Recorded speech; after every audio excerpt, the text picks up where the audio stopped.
Chadwick Boseman star in this adaptation of the August Wilson play about the 1920s mother of the blues, now on Netflix, awards eligible. WNYC, independent journalism in the public interest. 93.9 FM and AM 820. NPR News and the New York Conversation.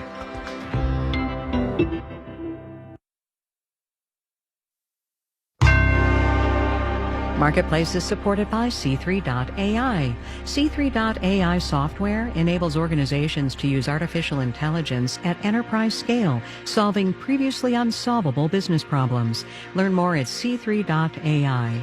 An observation, if I might. The political news has calmed down quite a bit. The economic news, not so much. The week that was, of course, on the program today from American Public Media. This is Marketplace.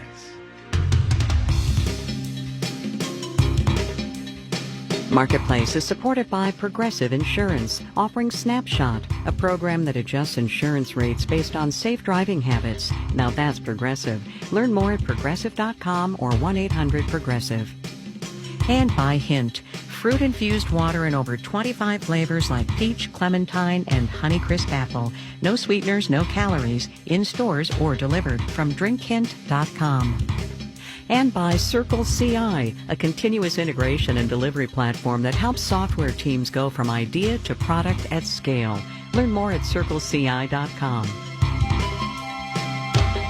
In Los Angeles, I'm Kai Ryssdal. It is Friday today, I do believe, the 29th of January. Good as always to have you along, everybody. We have had, I think you can fairly say, a little bit of everything this week. We had us some Jay Powell. We had us some video games, social media, stock market, something that is still going on. Today we had us some Janet Yellen, and right now we've got Lynette Lopez. She's at Business Insider, and Catherine Rampell. She is at the Washington Post. Hey, you two. Hey, Kai. Hey, Kai. So, Catherine, let me start with you, and we'll start, I think, with economic relief, the $1.9 trillion stimulus plan that the president wants, and Jay Powell, the Fed chair, saying this week, I'm going to do whatever it takes to keep this economy going. In fact, he said, I don't care about inflation. I don't care about anything. The question is anybody listening? Who's anybody here? I mean, it's pretty clear. It's pretty clear that the Biden administration wants this thing through. Yeah. Democrats want it through. The real question is whether they try to cobble together some Republican votes so that they could pass this legislation or some version of it through the usual process, or if they throw their hands up and say, never mind, Republicans don't want to play ball. We're going to do it through a process called reconciliation, which only really requires a straight party line vote at this point. But it limits some of their ambition because you can't do all of the things on the wish list, on Biden's wish list through reconciliation. So, we'll see what happens. I think that they are, but Biden has said essentially is we'd really love to make this bipartisan, but ultimately we're going to get something through. If Republicans don't want to cooperate with us, that's their problem. We're going to do it we're going to do it with just the Democrats. So, Lynette, Janet Yellen in the Oval Office said today at a briefing with the president, the vice president, and a couple of other people, she in essence said in her very Yellen-esque way, she said, go big or go home. We need $1.9 trillion now to make it less bad later. And one does have to wonder whether or not the Biden administration is going to have to settle for something piecemeal. You know, it's not just Janet Yellen that's saying that. It's the IMF. The entire world is depending on the U.S. economy getting back on its feet. And Janet's basically saying is when we open up on day one, we want to be ready to go. As we get these vaccines rolling out, we want the economy to be as healthy as possible so that the entire world can get back on its feet. And, you know, it's not just the U.S. China is waiting for this. Everybody's waiting for us to get this right. All right. So, Catherine, let me ask you this, though. We get the vaccine right, and fingers crossed, you know, it's all coming together and the kids can go back to school in August and what have you. I do wonder, though, whether a slowdown in getting relief out in whatever dimension, 1.9 trillion or what, does not risk something like 2009, where we, in essence, lost a decade of economic recovery because we went too small. That's really the risk here, that even when there is widespread distribution of a vaccine, if there is permanent damage to what's known as the country's productive capacity, meaning things like people are no longer attached to the labor force, otherwise viable small businesses are permanently closed, a generation of children is behind on their usual milestones and then grow up to become less productive little workers, all of that will weigh on the economy in the long run. So the real goal is to limit the amount of that damage so that we can just kind of more or less flip a switch. I mean, it won't be quite that easy, obviously. But right now, it's about providing relief to people and again, limiting this scarring. Right. Okay. So, Lynette, let me turn to you and the stock market, social media. Holy cow, you kind of can't look away from it story of the week. GameStop and Reddit and the volatility and the push and pull between what are called retail investors and some of the big hedge funds on Wall Street. The first thing I want to say to you, and I want to get your take on this, is compared with all the other problems in this economy, this GameStop thing is not really that big a deal. Discuss. It's more a question of regulation. Yeah. And this is the SEC's first challenge. And one of the problems that we're witnessing here is that Robinhood, the app that a lot of these traders are using to trade, really let people do all kinds of crazy things that other trading platforms wouldn't allow them to do. It allowed really novice traders to take on all sorts of leverage. And it's clear that experienced traders were in these Reddit chat rooms telling the novice traders what to do so that their trade had even more power. So one of the questions here is, when is the financial system going to catch up with the technology that people are using? So it's a Silicon Valley versus Wall Street story in that way. And we have not yet confirmed Gary Gensler, who is going to be the head of the SEC. He was the head of the SEC during MF Global, which was a big catastrophe when a broker-dealer ran out of money. Robinhood is also a broker-dealer. And last week, the other day, it seemed like it ran out of money. Right. That's what it seems like. They had to draw on credit. Gensler worked for the Obama administration after the financial crisis and helped cobble together regulation. So hopefully he can deal with this problem. Well, I don't know. This is a big fail. Look, it's a big deal in market regulatory terms. But Catherine, I want to ask you this: so much of what's going on with this GameStop story, and now has spread to other stocks and all of that. But the subtext here is regular people being able to do on Wall Street what hedge fund people and gazillionaires have been able to do on Wall Street forever. I feel like people are trying to read into these recent events some sort of like morality tale or parable, that it's David takes on Goliath. That's the narrative here. But some of the Goliaths are not doing so well. It's not clear David's going to come out so great in the end either, right? That right now the stock values are way up in these several, for these several companies, GameStop just being one of them. But they're pretty far away from their fundamentals, right? At some point, these Davids, the underdogs are probably some of them anyway, are going to lose their shirts. And it's not even clear that there isn't another Goliath behind the scenes who stands to clean up after it, right? So I think that people have read into this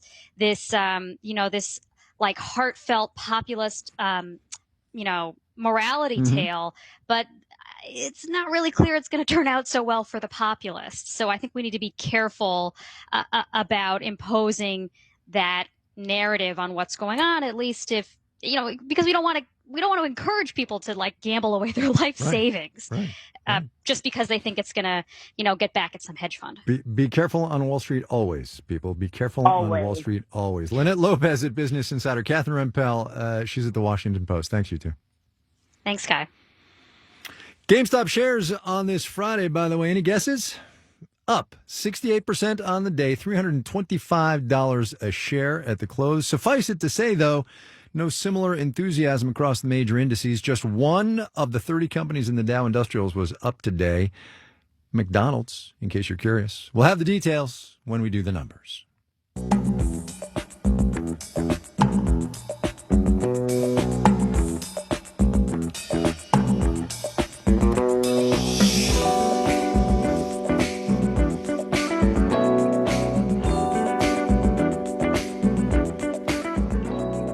All right, a different market now. To real estate we go, and the category called pending home sales, as in there's a contract signed, but the deal has not yet closed. Those sales fell again last month for the fourth month in a row. The data comes to us from the National Association of Realtors, and it's a sign that high home prices and the tight supply of said homes is starting to hit sales. But that recent run-up in prices in the middle of a recession brings with it some echoes of the housing market circa 2006. Marketplace's Amy Scott does housing for us. Toward the end of 2020, according to the Case-Shiller Index, home prices were up 9.5% nationally from the year before, and even higher in cities like Phoenix, Seattle, and San Diego. But Daryl Fairweather, chief economist at Redfin, won't call it a bubble. Because bubble implies that it's speculation that's driving home prices high, and it really is the fundamentals of the market. As in, demand is high, thanks partly to record low interest rates, while the supply of homes for sale is at an all-time low. Fed Chairman Jerome Powell was asked about a housing bubble in a press conference Wednesday. He called the recent price jumps a passing phenomenon. There's a one-time thing happening with people who are spending all of their time in their house, and they're thinking either I need a bigger house or I need another house and a different house. Or a second house in some cases. So Powell said all this demand will call forth supply, meaning those high prices will entice more people to sell existing homes and build new ones. Len Kiefer, deputy chief economist at Freddie Mac, says that's already happening. New construction is ramping up. You know, we had the highest level of construction in many years in 2020, so that new supply on the marketplace will help alleviate some of these severe shortages we're seeing across the country. He says more building should also loosen up the supply of existing homes. One reason more people aren't selling is because they can't find anything to move into. I'm Amy Scott for Marketplace.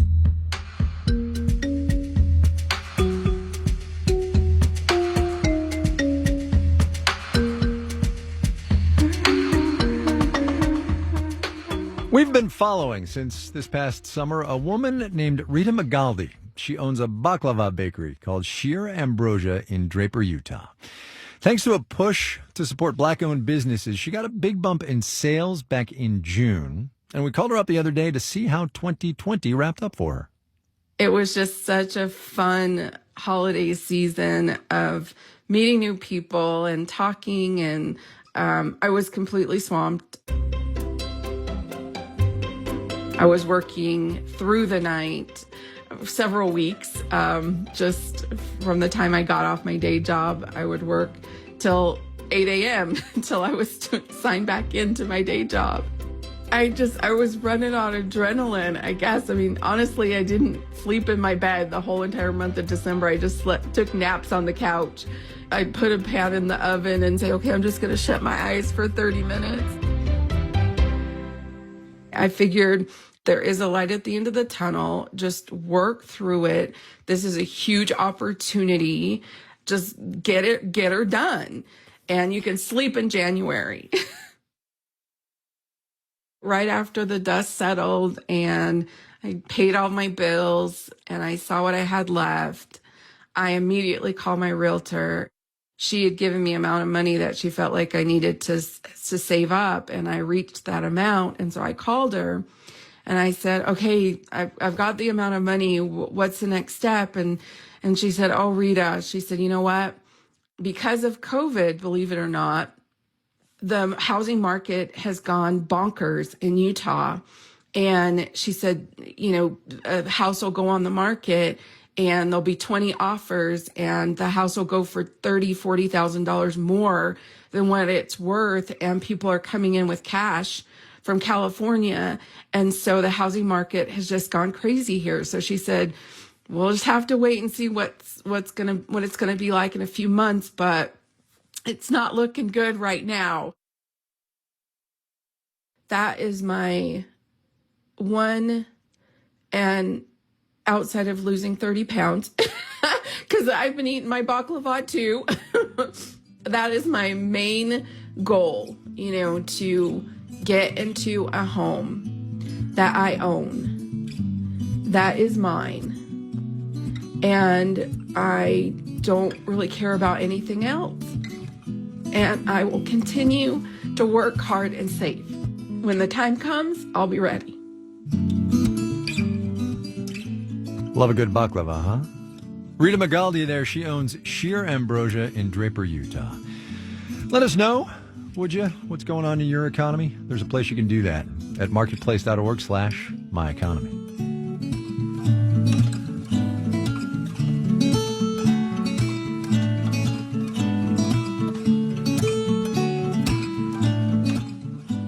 Coming up.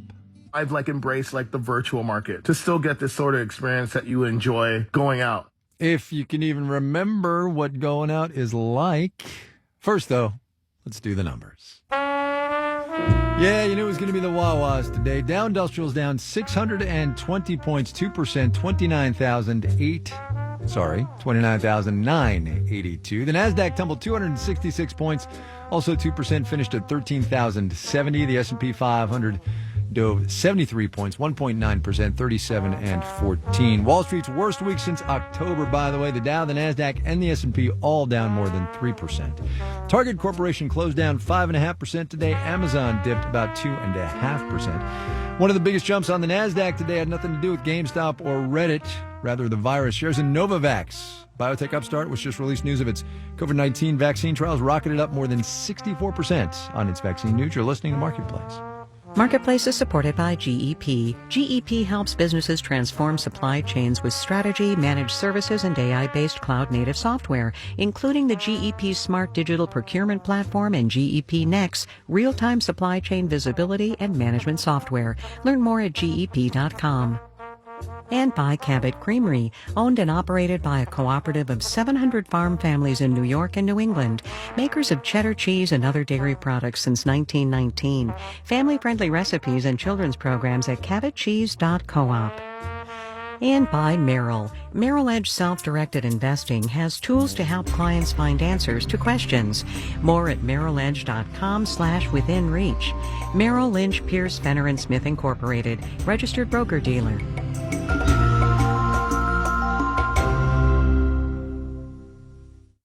WNYC supporters include Salesforce, providing support in today's changing world. With sales, service, and marketing all on one platform, Salesforce helps small businesses connect with customers in new ways. More at salesforce.com/SMB. I'm Goli Sheikhlaslami, President and CEO of New York Public Radio. WNYC was made for moments like these. We're here for you, and we need you to be here for us.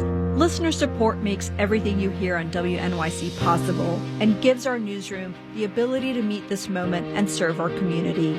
Your donation now is critical. Donate today. Call 888-376-WNYC or go to WNYC.org and click on Donate.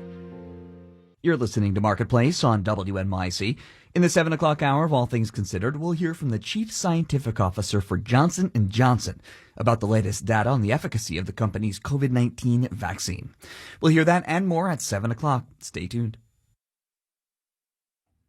This is Marketplace. I'm Kai Rizdal. If you're sitting around waiting for that Amazon package to show up, growing ever more impatient, might I suggest you give a look at the port backups here in Southern California. As of yesterday, a record 38 container ships were waiting to offload at the ports of Long Beach and Los Angeles, the biggest ports that we have out here. Americans who can't spend their disposable income on vacations or concerts are clicking and buying instead, and the system just can't keep up. Marketplace's Scott Tong explains what's going on. Typically, when you hear about traffic in Southern California, it's the roads. These days, it's the ports, too. I live on the beach. I get up every morning, I have my cup of coffee, and it's ships as far as the eye can see. Weston Labar heads the Harbor Trucking Association in Long Beach. The port there has been jammed since last fall, as American consumers went into overdrive ordering goods from Asia. On top of that, Labar says hundreds of truckers and port workers moving this stuff have gotten COVID, and their colleagues are nervous. Many of these folks are 50 plus years old. And so when you're talking about seeing people get sick, in some cases, they don't feel comfortable going to work. He's pushing to move the workers up the vaccine priority list. Now, normally importers facing delays can get emergency items by air instead of by sea. Not these days, says analyst Paul Bingham at IHS Markit. There's much less air cargo capacity available on the Trans-Pacific because you don't have the passenger planes with the large bellies to carry freight flying back and forth. Bingham says the shop-from-home explosion is causing shipping delays at East Coast and European ports, too. So where's the good news? Well, lots of raw materials are on those ships because U.S. factories are humming. Timothy Fiore runs the manufacturing business survey for the Institute for Supply Management. New order levels have been strong. Production has been strong. We're definitely in a manufacturing expansion cycle. He says the bottlenecks at our ports could last through the summer. I'm Scott Tong for Marketplace. 2035 is 14 years from now. Depending on your time frame, that's either forever away or right around the corner. And I'm going to guess here that for the people at General Motors, right around the corner is pretty much how it feels. CEO Mary Barra said this week all the passenger cars that GM makes are going to be electric within 14 years. The company also said it's going to lean into electric trucks and SUVs. President Biden said a couple of days ago he wants all 645,000 of the federal government's cars and trucks to go electric, too. Yes, both big signs of momentum for EVs. But as Marketplace's Sabri Benishore reports, there are going to be some speed bumps. The road to an electric future passes through businesses like John McGee's. I own John McGee Trucking. He's got 16 trucks working on oil fields and farms around Simsboro, Louisiana. Would he go electric? I don't know. I guess all the technology, the batteries and breakdowns or maintenance, I'd have to let somebody else go first. That hesitation is pretty common. Commercial vehicle fleets sometimes last 20 years. So when people like McGee buy a new truck, they are looking hard at reliability, durability, mileage. There is not a lot of experience or trust on which to make those calculations for electric vehicles. Tim DeNoyer is VP at ACT Research. Some of these fleets, they really need millions of miles of validation before they're going to make big commitments. Still, DeNoyer says the math is pretty clear. Even though electrics are 20 to 40% more expensive up front, you can save 50% on fuel costs over the life of the vehicle. Total cost of ownership of most trucks and buses these days is already below diesel or gasoline. But the way a lot of companies are set up, those savings are not obvious. Chris Nelder is with think tank the Rocky Mountain Institute. They literally don't have the data. So think about this. If the university's fleet of maintenance trucks is charging from the school's power system, whose budgeting is in some other department, how do the maintenance people recognize what they're saving per truck? Organizations are going to have to actually restructure internally in terms of their business processes, their accounting processes, their procurement processes, in order to be able to understand the true value of owning electric vehicles. For now, the true value is elusive. Electric vehicles make up less than 2% of what's rolling down U.S. streets and highways. In New York, I'm Sabri Benishore for Marketplace. Marketplace Morning Report. That's it. That's the tag.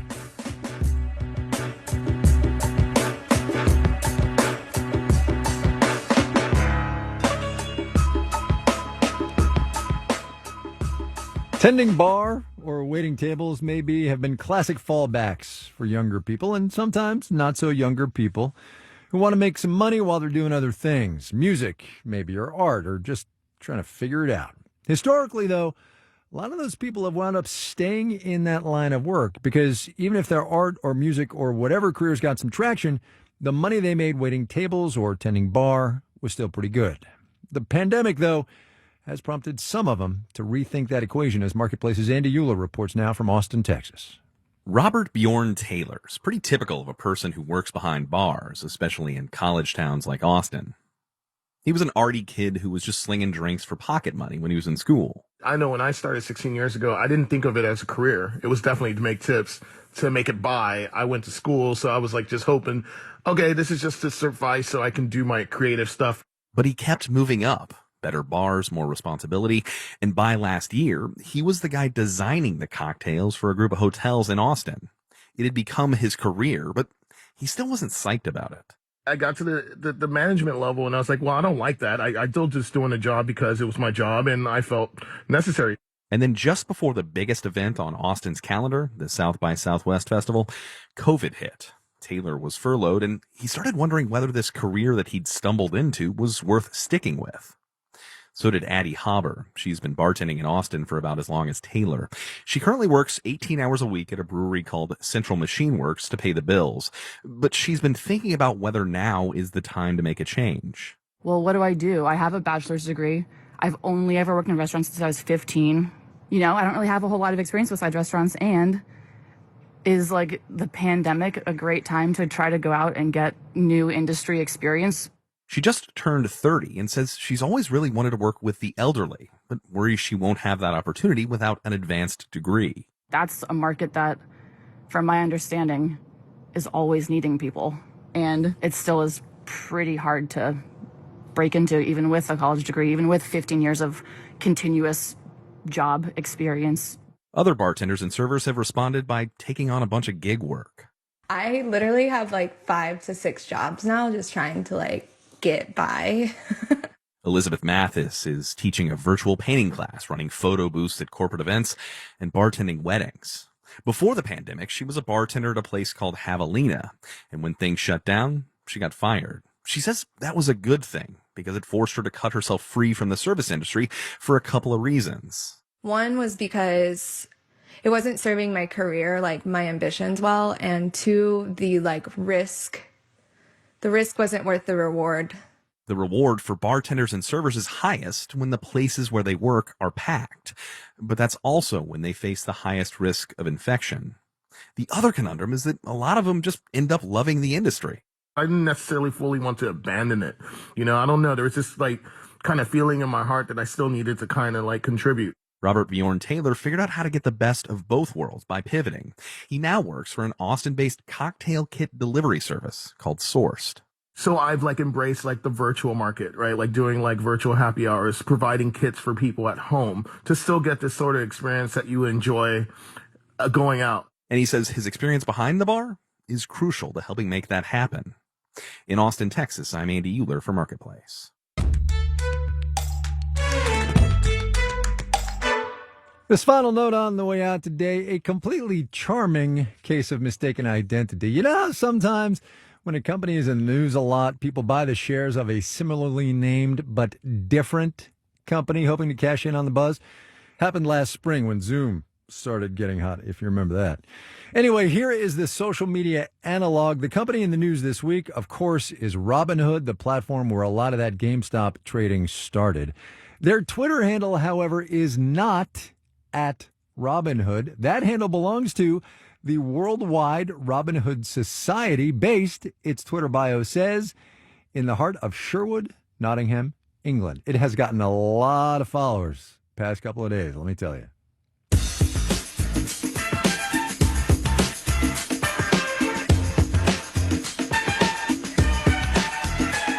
Marketplace is supported by HVR, empowering organizations to realize their full potential with real-time data, fresh data, where you need it. HVR-software.com.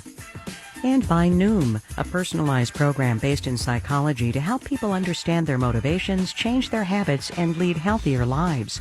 Learn more at Noom, Noom.com. All right, we're done, but not before we give you your Endo the Week moment of economic context, consumer division.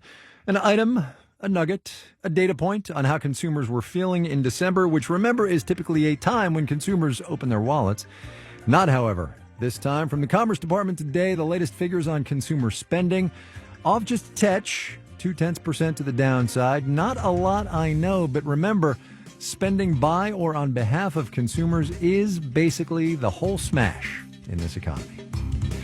Our theme music was composed by B.J. Liederman. Marketplace's executive producer is Nancy Fargali. Nancy Cassett is the managing director of news. I'm Kai Ryssdal. We will see you Monday, everybody. Have yourselves a great weekend, all right?